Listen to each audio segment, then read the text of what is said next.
They Will Kill You is a new action comedy horror movie starring Zazie Beetz. She plays this maid. She gets hired to work for this hotel, but she quickly realizes when she gets into this hotel that it's actually a temple for a satanic cult, and they intend to use her as their human sacrifice. But what this cult did not realize is Zazie Beetz is fresh out of prison and spent her time there learning how to fight, becoming really hardcore, and now she's gonna kill all of them. And yeah, if that sounds eerily similar to the plot of Ready or Not 2, well, you wouldn't be wrong because it very much is. And the fact that it got released a week apart from Ready or Not 2, well, I don't know what Hollywood's idea was with that, but I don't know. I don't think it's gonna help. I will start with this right here. The violence in this movie is great. It's super bloody, very graphic, a lot of, delimbing, deheading, a lot of stuff with swords. It's very Kill Bill-esque. And you've probably heard that in some reviews here and there. People comparing this to samurai movies, to like some sort of like Japanese movie, love letter kind of deal.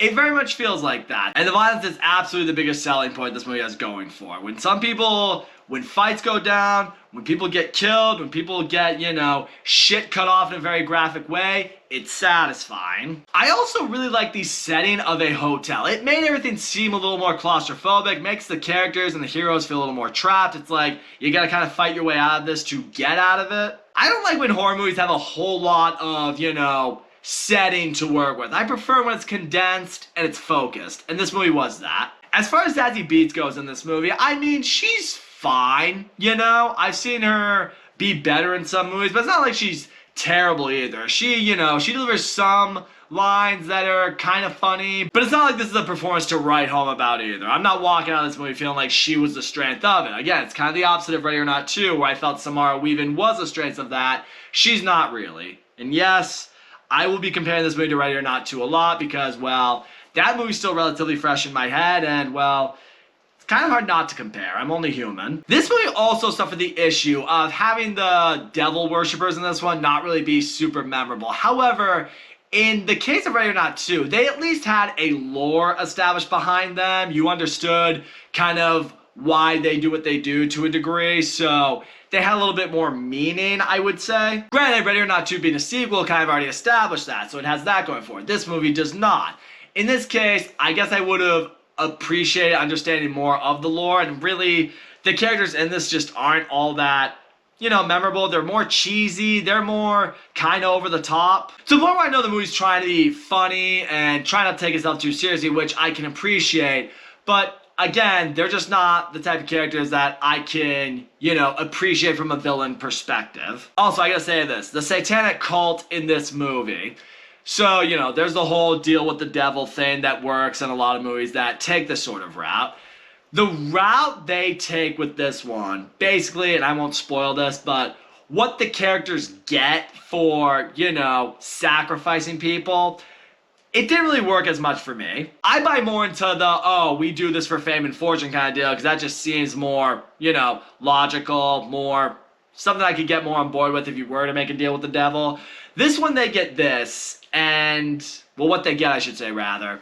It just didn't really work for me. It takes some of the suspense out. It takes a little bit of the enjoyment out for me. It makes some certain aspect of this movie not quite as satisfying as a movie maybe would want you to feel it is. And yes, continuing to reference Ready or Not 2, because I'm just going to have a knack for that throughout this video, so if you're annoyed by that, please forgive me. But this movie also takes the sister bond route in this movie. Zazie Beetz finds out her sister's in this hotel and wants to save her, but Zazie Beetz abandoned her when she was young and she's never forgiven her for it. So they don't like each other very much right now. And also, just like the end of Ready or Not 2, this movie finds a little bit of a loophole somewhere in terms of, what being a part of, the satanic cult really is, this little leeway that a character does to get them out of a jam.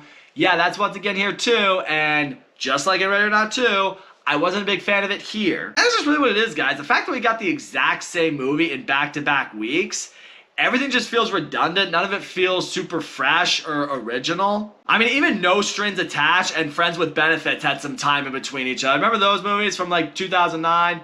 About the friends who just wanted to fuck with, No Strings Attached?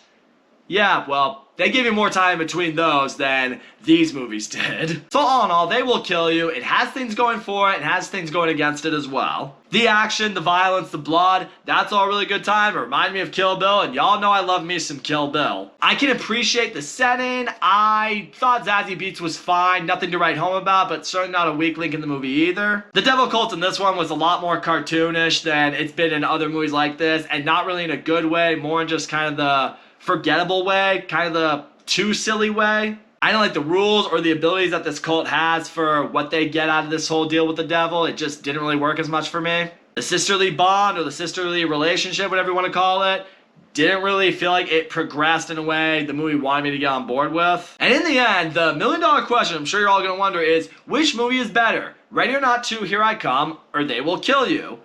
I'm going to respond to you with this. Take a walk with me for a second. I think somewhere within both of these movies, you have a pretty solid sequel to Ready or Not. Hear me out right here. I think if you take Samara Weaving, Grace, the character from the Ready or Not movies, who's easily the better protagonist, through that, you take also the devil cult and their rules and what they get out of their deal with the devil from the Ready or Not movies, because that makes more sense. Not to mention the cult in that one, not that the characters are super memorable, but they had more lore behind them, so you can get behind them better. You take that, and then you blend that with the setting, the bloody action and violence, and ultimately the storyline of, the character winding up in this one setting with the devil cult, and they gotta fight their way out of there. Take those things from each of those movies, splice those together, and right there, you have a Ready or Not 2, Here I Come, that probably would have been pretty solid. Not saying it would be the greatest thing since sliced bread, but it would be a worthy sequel to a great movie that is Ready or Not. Which is why I'm going to give They Will Kill You a 5 out of 10, which makes half the movie in here roughly worth watching. How much you want? Half. So there you go. Take the half that works for Ready or Not 2, take the half that works with They Will Kill You, find a way to interweave those together with your viewings, and just pretend that's the Ready or Not 2 movie we got. There you go. So that's all I'm going to say, guys. Thank you so much for watching my video, and as always, don't forget to leave a comment, like, subscribe, and I will see you all next time.